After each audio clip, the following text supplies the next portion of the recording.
তিলকা উম্মাতুন ক্বাদ খালাত, এক দল গত হয়ে গিয়েছে, একটি দল তারা চলে গেছেন। লাহা মা কাসাবাত, তারা যা উপার্জন করেছে তা তাদের জন্য আছে। ওয়ালাকুম মা কাসাবতুম, তোমরা যা উপার্জন করেছো এটা তোমাদের জন্য রয়েছে। ওয়ালা তুসআলু আলুনা আম্মা কানু ইয়ামালুন। ওয়ালা তুসআলুনা, তোমাদেরকে জিজ্ঞাসা করা হবে না, আম্মা কানু ইয়ামালুন, তাদের আমল সম্পর্কে তোমাদেরকে জিজ্ঞাসা করা হবে না। অর্থাৎ একটা দল এভাবে চলে গেছে, যারা চলে গেছে আল্লাহ রসুলকে না মেনে, তার অনুসরণ না করে, তার কিতাবকে গ্রহণ না করে, তাদের হিসাব আমাদেরকে দিতে হবে না এবং কাউকে দিতে হবে না। এজন্য আমরা প্রত্যেকের চিন্তা করা উচিত। কেননা আল্লাহ বলছে ওয়ালা তুসআলুনা, তোমাদেরকে জিজ্ঞাসা করা হবে না, আম্মা কানু ইয়ামালুন, যারা চলে গেছে অথবা অন্য ব্যক্তির কাজ কর্ম সম্পর্কে, অন্য ব্যক্তির আমল সম্পর্কে জিজ্ঞাসা করা হবে না।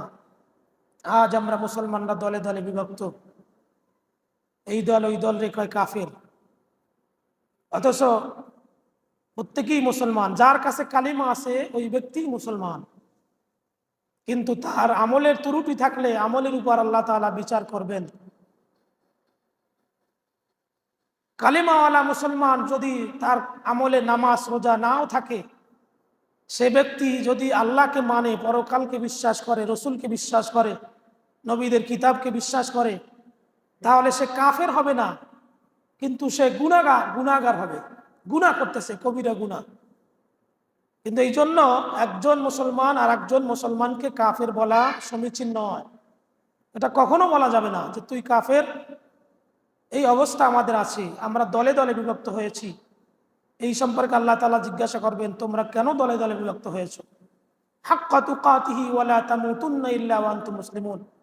ইয়া আইয়ুহাল্লাযীনা আমানু, হে ঈমানদারগণ, হাক্কা তুকাতিহি, তোমরা আল্লাহ তাআলার পথকে শক্তভাবে ধরো, আল্লাহর রজ্জুকে আঁকড়ে ধরো, তোমরা মুসলমান না হয়ে মৃত্যুবরণ করো না। ওয়াতাসিমু বিহাবলিল্লাহি জামিআ, তোমরা আল্লাহর রজ্জুকে একত্রিত হয়ে আঁকড়ে ধরো। হাদিস শরীফের মধ্যে এসেছে, এমন একটি সময় আসবে যেই সময় মানুষকে কাফের ফতোয়া দিবে, ঈমান রাখা কষ্ট হয়ে যাবে। আল্লাহ নবীজি বলেছেন, ওই সময় তোমরা আমার আল্লাহ তাআলার দেওয়া কিতাব এবং আমার সুন্নাহকে তোমরা আঁকড়ে ধরবে, অর্থাৎ হাদিসকে। এটাকে বলা হয়েছে মাটির দাঁত দিয়ে কামড়িয়ে ধরবে, অর্থাৎ কোরআন এবং সুন্নাহকে শক্তভাবে তোমরা আঁকড়িয়ে ধরবে।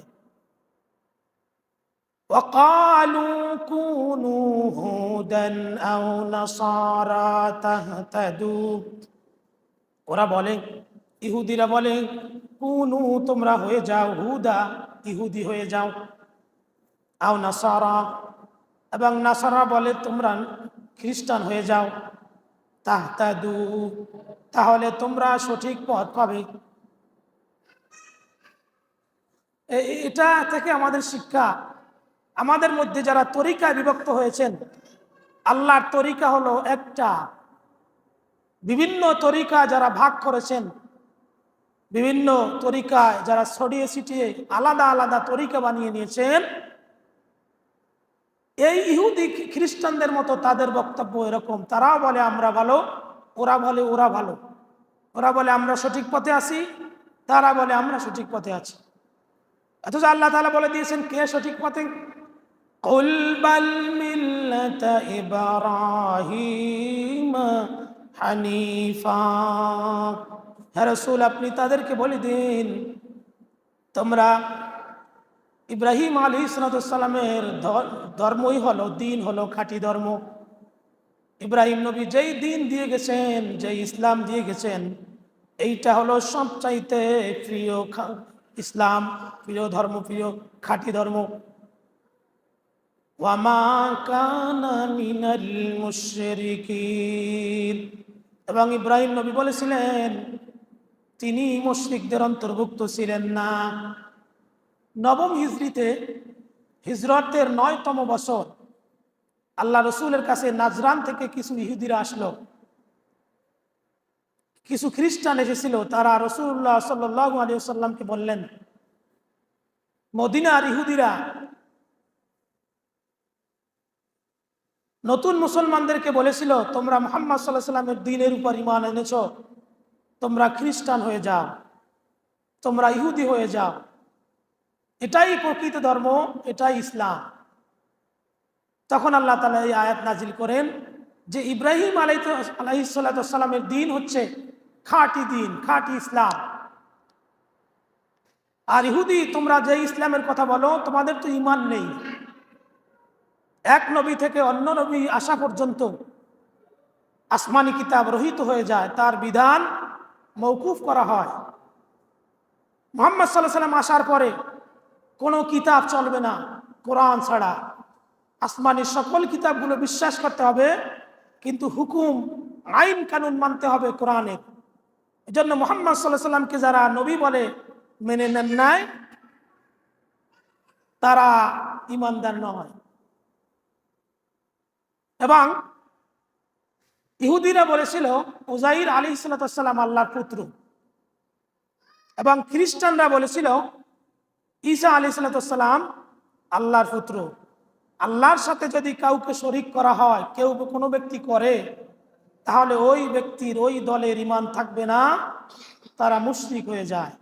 এজন্য ইহুদি, কিয়ামত পর্যন্ত যত ইহুদি থাকবে এবং ইহুদি ধর্ম মানবে, এরা মুশরিক এই কারণে যে তারা উযাইরকে আল্লাহর পুত্র হিসাবে মানে। খ্রিস্টানরা ঈসা আলাইহিস সালামকে আল্লাহর ছেলে হিসাবে মানে, এবং আমাদের রসুলকে তারা নবী হিসাবে বিশ্বাস করে না। চ্যানেলটি সাবস্ক্রাইব করে আমাদের সঙ্গেই থাকুন।